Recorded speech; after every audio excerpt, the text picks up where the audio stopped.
ഇന്ത്യയുടെ പ്രതിരോധശേഷി ശക്തിപ്പെടുത്തുന്നതിനൊപ്പം സ്വയം പര്യാപ്തതയിലേക്കുള്ള നീക്കവും ഒരേ സമയം മുന്നോട്ട് കൊണ്ടുപോകുന്ന ഒരു നിർണായക തീരുമാനമെടുത്തിരിക്കുകയാണ് പ്രതിരോധ മന്ത്രാലയം.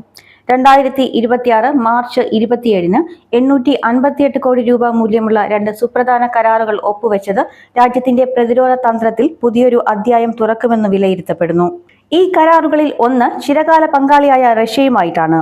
JSC റോസോബോറോൺ എക്സ്പോർട്ട് എന്ന റഷ്യൻ പ്രതിരോധ ഏജൻസിയുമായി 445 കോടി രൂപയുടെ കരാറാണ് ഇന്ത്യ ഒപ്പുവെച്ചത്. കരസേനയ്ക്ക് വേണ്ടി തുങ്കുസ്ക എയർ ഡിഫൻസ് മിസൈൽ സംവിധാനം സ്വന്തമാക്കുന്നതിന് വേണ്ടിയാണ് ഈ കരാർ. വ്യോമാക്രമണങ്ങൾ, പ്രത്യേകിച്ച് ഡ്രോണുകൾ, യുദ്ധവിമാനങ്ങൾ, ക്രൂയിസ് മിസൈലുകൾ എന്നിവ വർദ്ധിച്ചുവരുന്ന ഇന്നത്തെ സാഹചര്യത്തിൽ ഈ സംവിധാനം ഇന്ത്യയുടെ ബഹുതല വ്യോമ പ്രതിരോധ സംവിധാനത്തെ കൂടുതൽ ശക്തമാക്കുമെന്നാണ് പ്രതീക്ഷ. തുങ്കുസ്ക പോലുള്ള അത്യാധുനിക സംവിധാനങ്ങൾ ഉൾപ്പെടുത്തുന്നത് വെറും സാങ്കേതിക മുന്നേറ്റമല്ല, മറിച്ച് ഇന്ത്യയും റഷ്യയും തമ്മിലുള്ള ദീർഘകാല തന്ത്രപരമായ പ്രതിരോധ പങ്കാളിത്തത്തിന്റെ തുടർച്ചയായാണ് കണക്കാക്കപ്പെടുന്നത്. പ്രതിരോധ സെക്രട്ടറി രാജേഷ് കുമാർ സിംഗിന്റെ സാന്നിധ്യത്തിൽ കർത്തവ്യ ഭവനിൽ വെച്ച് ഒപ്പുവെച്ച ഈ കരാർ ഇരു രാജ്യങ്ങൾക്കുമിടയിലെ പ്രതിരോധ ബന്ധം കൂടുതൽ ഉറപ്പിക്കുന്ന ഒന്നാണ്. സമാന്തരമായി മറ്റൊരു പ്രധാന കരാർ അമേരിക്കയുമായും ഒപ്പുവെച്ചിരിക്കുകയാണ് ഇന്ത്യ.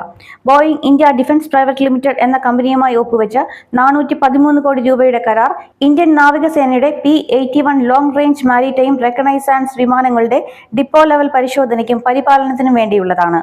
ഇന്ത്യൻ ഉൽപ്പന്നങ്ങൾ വാങ്ങുക എന്ന നയം പിന്തുടർന്ന് 100% തദ്ദേശീയ ഉള്ളടക്കത്തോടെ നടപ്പിലാക്കുന്ന ഈ കരാർ രാജ്യത്തിനകത്തു തന്നെ മെയിന്റനൻസ്, റിപ്പയർ, ഓവർഹോൾ അഥവാ MRO സൗകര്യങ്ങൾ വികസിപ്പിക്കാൻ സഹായകരമാകും.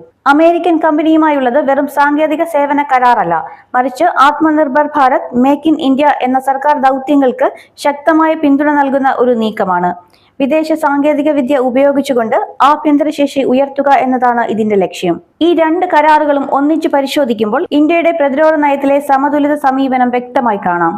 ഒരു വശത്ത് പാരമ്പര്യ പങ്കാളികളായ റഷ്യയുമായി ബന്ധം ഉറപ്പിക്കുമ്പോൾ മറുവശത്ത് അമേരിക്കയുമായുള്ള സാങ്കേതിക സഹകരണവും ശക്തിപ്പെടുത്തുന്നു. അതോടൊപ്പം തന്നെ സ്വദേശീയ ശേഷി വികസിപ്പിക്കുന്നതിലും സർക്കാർ കൂടുതൽ ശ്രദ്ധ കേന്ദ്രീകരിക്കുന്നുവെന്ന് പ്രതിരോധ വൃത്തങ്ങൾ സൂചിപ്പിക്കുന്നു. രാജ്യത്തിന്റെ സുരക്ഷയും സ്വയം പര്യാപ്തതയും ഒരുപോലെ മുൻനിർത്തിയുള്ള ഈ നീക്കങ്ങൾ ഇന്ത്യയെ ആഗോള പ്രതിരോധ രംഗത്ത് കൂടുതൽ ശക്തമായ സ്ഥാനത്തേക്ക് നയിക്കുമെന്ന് പ്രതീക്ഷിക്കാം.